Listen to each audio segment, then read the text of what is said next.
Yes, people, what's happening? Welcome back to the channel and welcome back to another video. And I know we are in the midst of the World Cup and it's nice to be having a break from Chelsea after the dire start to the season that we have had, but I'm still going to be bringing you Chelsea news as and when necessary. And there are a few things to bring you up to speed with. So that's exactly what I'm going to be doing in this video. But before we get into it, guys, please make sure you smash the likes on the video and subscribe to the channel. 50 subscribers now from 2K. So every new subscriber helps. So please do hit that subscribe button so we can hit the 2,000 mark. And whilst you're there, pop your thoughts in the comments below, whether you agree or disagree with anything I've said in this video. But let's get right into it, people. Plenty to update you with at the moment. So we're going to kick things off with Mason Mount and his contract. Obviously, Mount is away with the England squad at the World Cup right now, and he put in a fantastic display starting on the left-hand side of that three-man midfield for England against Iran, and he excelled. I thought he had an absolutely superb game, and that's exactly, what he can do. And it's just disappointing because, he's maybe haven't seen enough from Mason Mount this season. Expected a lot more from him, given what we know he can do. But it's been a very disappointing season for him so far. But to see him do that in an England shirt is promising, and hopefully, he can recreate some of that form when he comes back to Chelsea because we desperately need it. But his contract is up at the end of the 2024. So he's got just under 18 months left on it now. And talks of a new contract have taken place. Supposedly, he's already turned down one approach of a 7-year deal, but it is quite normal for players to turn down the first contract they get offered. There's a bit of negotiation to take place. He would have seen what Reece James had been offered, a 6+1, big money, 250 to 300k per week. Chelsea are likely to have to face having to pay around £300,000 a week to renew Mason Mount, given that is what Bellingham and Rice can expect to earn if they do make lucrative moves next summer. And that was reported in the Telegraph. Now, is Mason Mount worth that money? Is anyone worth that money? No. But, we're talking about a player here who is a back-to-back Chelsea Player of the Year, someone with his best years ahead of him, loves the club, wants to be here, and can definitely improve as a footballer. It's tricky because he would have looked at Raheem Sterling coming in 300k a week, and thinks, well, maybe I should be on a par of that. Now, Sterling, whether you agree or disagree, has earned the right to that contract, given what he's achieved in the game, given what he's done in his career so far, a multiple-time Premier League winner, FA Cup winner, League Cup winner, and all this. Multiple England caps, has done really well in England shirts. So you can't deny that Raheem Sterling deserves that contract. Does Mason Mount deserve £300,000 a week? That's difficult because at the moment in the negotiation period, he's not been performing very well at all. So it is hard to quantify, if he should be rewarded a contract like that. He should absolutely be offered a new contract 100%. And I don't envisage the club selling him or envisage Mason wanting to leave. But I think for him to justify that sort of money, he's got to improve his level of performances. And it is a dangerous path to go down, because when you're then looking to sign top players like a Jude Bellingham, like a Declan Rice, like perhaps a Rafael Leao in the summer, they're going to be looking at it. And if they see the likes of Mason Mount on 300k a week, they're going to want something similar. And, under this new ownership, under Todd Boehly and Clearlake, we're trying to reduce that wage bill, make it more manageable, make deals more incentivized. And, we don't want to be going out offering big money to players, because we've done that in the past and some of them have turned out not to be good enough and we cannot get rid of them. So whilst Mason Mount absolutely deserves a new contract, the 300k a week mark, I'm not so sure about that. I'm really not. I don't know if that's the right thing for Chelsea to be doing. Around 200, I think is okay. 200, 250. I can understand why you'd want parity of Reece James. But Reece James is the best, if not the best, players in his position. Mount, unfortunately, right now is not. He's got the potential to be, but yeah, it'll be interesting to see what Chelsea do here, because he will sign a new contract, but I think it's really important that we get the money right. But that is the latest on Mason Mount out of the World Cup right now.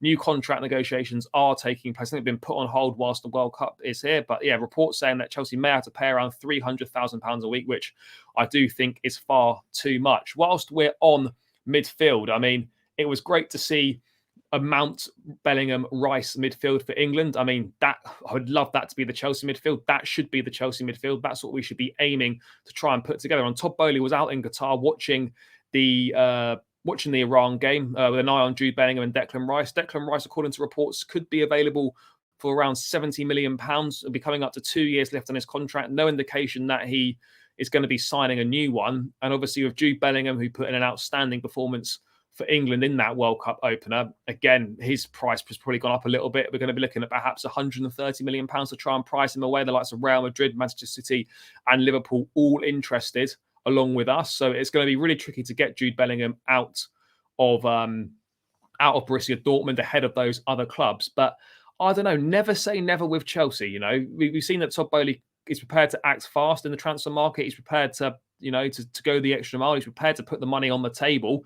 It's just whether we can convince Jude Bellingham to join the project. And obviously, this season, Champions League football is going to be really important. It's going to be tricky for us in the position we're in right now, 7 or 8 points off the top 4 to get that. But we do desperately need to reinvest in that midfield, and players of the profile of Rice and Bellingham are exactly what we need. So I'll be interested to see what happens in relation to that and what happens in January. No moves will happen in January for the likes of Rice or Bellingham, but do we look to bring in an Edson Alvarez with a good game for Mexico against Poland the other day? So yeah, I'll be interested to see what we do in the midfield. But that brings us up to speed on the midfield. But one deal that is edging closer is that of Christopher Nkunku. Now, we've known for a while now that, you know, there's been a kind of an agreement in place. It's just kind of the formal paperwork to be signed. Obviously, Nkunku was with the French squad, got injured a couple of days before the World Cup in training, is out for probably be out till around February time with a knee injury that he picked up. But just a quick update on him. Christopher Nkunku, although Leipzig call a move to Chelsea a transfer rumour, I'm told there is now a broad club-to-club agreement in place for next summer worth around €70 million.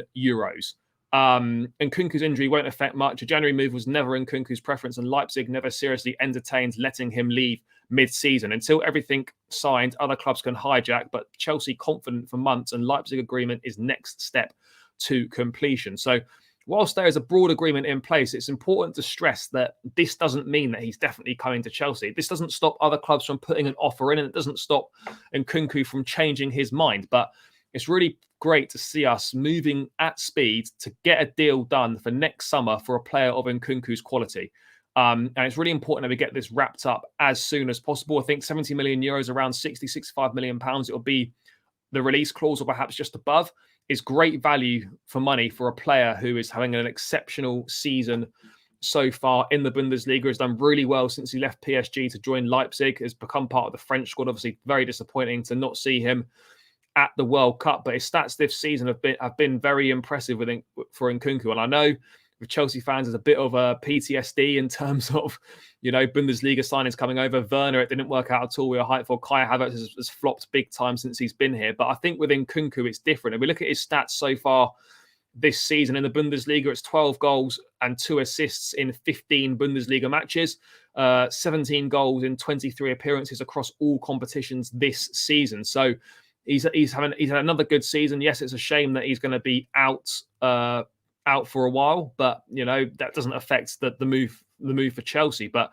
really excited to see Christopher Nkunku deal get that step closer. And now all we're waiting for is an official confirmation from both clubs. But a broad agreement does seem to be in place. So it looks like a top player in Christopher Nkunku could be all but confirmed as a Chelsea player very, very soon for next summer. It's great to get ahead of the game, have a big player coming in for next summer, all agrees, and get a full pre-season. And that's going to be a real big positive for us heading into next season. But that's in the future. We've got to focus on the here and the now and make sure we're in the best position possible for next season. I think Nkunku is slightly different to the likes of Timo Werner and Kai Havertz, where you know, he's really good with the ball in tight spaces. He's a much better finisher. He can score goals. He's got a physical presence as well. So I don't, obviously, until he gets here and we see him, you can never say never, and you can't say that he's going to turn out better than those guys did. But I think that the signs are promising, and like the profile of player is, it does look a lot more promising in that regard. So yeah, Christopher Nkunku, almost a done deal now. Broad agreement in place between Chelsea and Leipzig, just waiting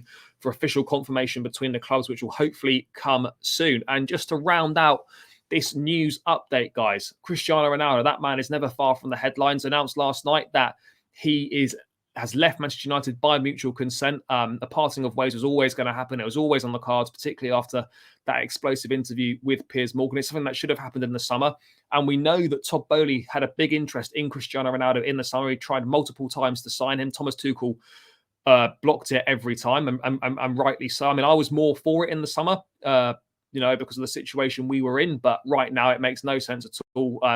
And in terms of, what we're trying to build for the future, what Ronaldo brings is not what we need right now. And Matt Law, today reporting in the Telegraph that as of right now, Chelsea have no plans to try and sign Cristiano Ronaldo. I don't expect that to change, but I've learned to never say never in football. And that is the key thing.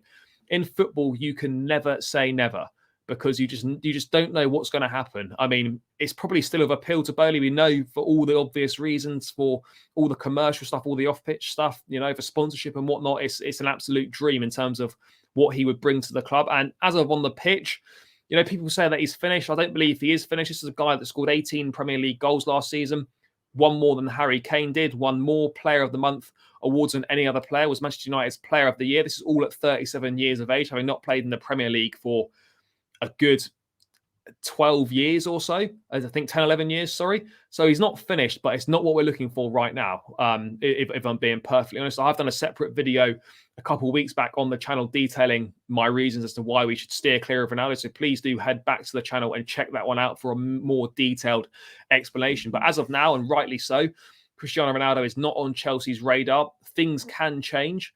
I think Bowley was tempted in the summer, as we know, and Ronaldo at a cut price deal on a free, reduced wages. It'll be hard to see how Bowley wouldn't be tempted. But, if he's serious about backing Potter back in the project, then, he would know to steer well clear of this deal.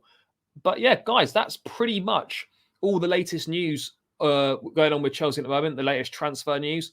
That seems like a good point to round out the video. As I said at the start, if you're still here, thank you for tuning in all the way through. Please do smash the likes on the video, subscribe to the channel, leave your thoughts in the comments below, and I'll be back with another video soon. Take care, guys.